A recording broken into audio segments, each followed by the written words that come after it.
मित्रांनो, आता सध्या थंडीचं प्रमाण म्हणजे काय होतं, दिवसभर ऊन राहतं, कडक ऊन राहतं आणि संध्याकाळी थंडी वाढते.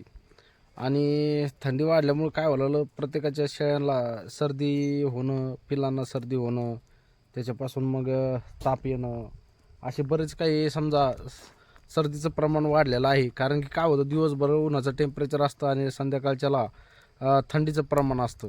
त्याच्यामुळे काय होतं, पिल्लांना शेळ्यांना जास्त सर्दी होण्याची शक्यता म्हणजे होत आहे सध्या.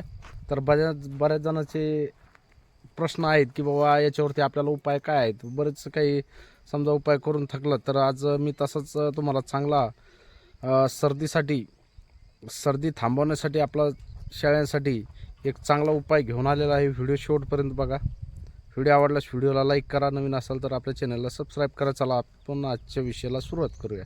नमस्कार मित्रांनो, सागर डुकरे ऑफिशियल या चॅनलवर तुमचं स्वागत आहे. तर मित्रांनो, शेळ्यांना काय व्हावं लागलं, आता दिवसेंदिवस उन्हाचं प्रमाण वाढतं आहे आणि सर्दी म्हणजे थंडीचं प्रमाण दिवसभर ऊन राहतं, संध्याकाळी थंडी राहते. तर अशानं काय व्हायला लागलं, सर्दी व्हायला लागली. आता सर्दी आता आपल्या शेळ्यांना तर नाही आहे, पण बऱ्याच जणांच्या शेळ्यांची शिकायत आहे किंवा आमच्या शेळ्यांना सर्दी झाली. तर याच्यासाठी तुम्हाला आज छोटासा उपाय सांगणार आहे आणि तो पण कमी खर्चामध्ये, कमी पैशामध्ये. तर मित्रांनो, काय करायचं, मेडिकलमध्ये जायचं. मेडिकलमध्ये गेल्याच्या नंतर एक निलगिरीची बॉटल भेटते, एक निलगिरीचं तेल. तर त्या निलगिरीच्या तेलाची बॉटल आणायची.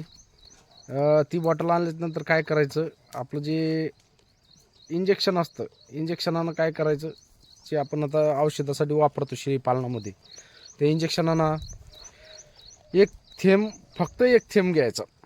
एक थेंब तेल घ्यायचं निलगिरीचं.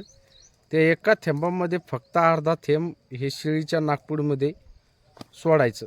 तिला पाजायचं नाही, लक्षात घ्या. शेळीच्या नाकपुडीमध्ये अर्धा थेंब सोडायचं, एक थेंब पण नाही सोडायचं. अर्धा थेंब सोडायचं. एका थेंबाच्या 2 शेळ्यांना त्याचा डोस करायचा, एका थेंबाचा. एक थेंब एका शेळीला नका वापरू, थोडंच वापरा.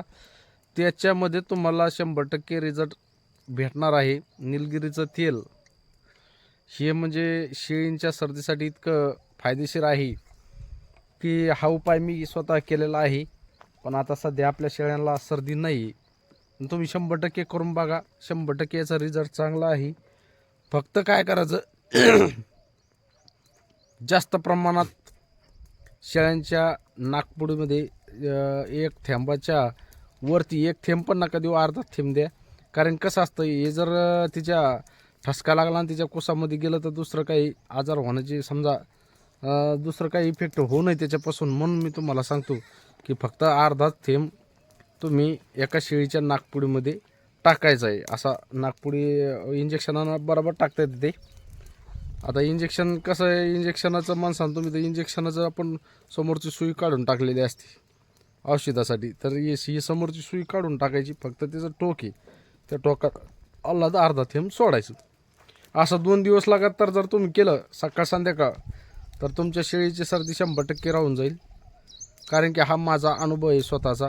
आणि जर याच्यापासून जर नाही, जर शेळीची सर्दी राहिली, पिल्लांची सर्दी राहिली, पिल्लाला उगत नॉर्मल द्या, शेळीला अर्धा थेंब दिलं तरी चालतं. आणि याच्यापासून जर नाही राहिली तर मग डॉक्टरच्या सल्ल्यानं तुम्ही इलाज करू शकता. पण हा रामबाण उपाय आहे, एक कमी खर्चामध्ये आहे आणि याच्यापासून 90% सर्दी राहते म्हणजे राहते, मला माहिती आहे. त्याच्यामुळे मी तुम्हाला हा व्हिडिओ शेअर करण्याचा प्रयत्न केला आहे मित्रांनो. तर बघा तुम्ही पण प्रयोग करून. व्हिडिओ कसा वाटला कमेंटमध्ये नक्की सांगा. व्हिडिओ आवडल्यास व्हिडिओला लाईक करा, नवीन असेल तर चॅनल सबस्क्राईब करा. भेटू असं नवीन व्हिडिओमध्ये. जय जवान, जय किसान, जय हिंद, जय महाराष्ट्र.